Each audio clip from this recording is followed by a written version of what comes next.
أنا حاليا بساحة العباسيين بدمشق. كنت مارقة بس عم شوف الشام. আমি এখন দামেস্কর আব্বাসিদ স্কোয়ার থেকে বলছি। সেদিন দামেস্কর রাস্তা দিয়ে হাঁটছিলাম আমি। পাশেই ছিল মিষ্টি এবং আইসক্রিমের দোকান। হঠাৎ গোলাগুলি শুরু হলো। উপায় না পেয়ে আমি পাশের দোকানটিতে ঢুকে পড়ি।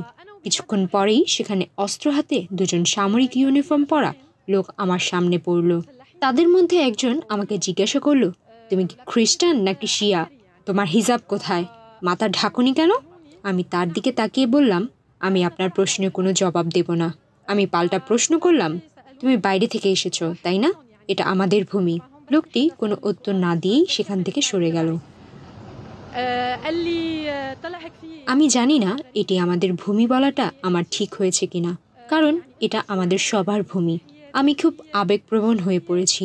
তবুও এই মুহূর্তে আমাকে যে বিষয়টি এই লাইভ করতে বাধ্য করছে তা হচ্ছে, মিলিটারিরা এক বিবৃতিতে জানিয়েছে তারা পোশাক নিয়ে কখনো কাউকে হয়রানি করবে না।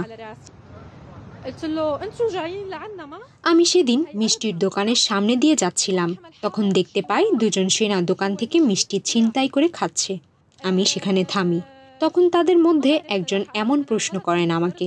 আমি মোটেও কিছু বানিয়ে বলছি না, এমনটাই ঘটেছিল আমার সঙ্গে। আমি বিশ্বাস করতে পারছি না, এটাই কি আমাদের স্বাধীন দেশ?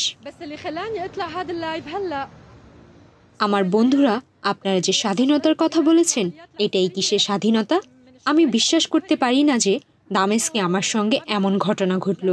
আমি দামেস্কে থাকতে চাই, এখান থেকে চলে যেতে চাই না। সত্যি কথা বলতে আজ আমি কিছুটা উদ্বিগ্ন। আমার অনুভূতি সম্পর্কে আপনাদের খোলাখুলি বলছি। তারা আসলে সিরিয়ান না, তারা চেচেন অথবা আফগান, আমি জানি না, তবে তারা সিরিয়ান নয়। সুমায়া মিতু, বাংলাদেশ প্রতিদিন।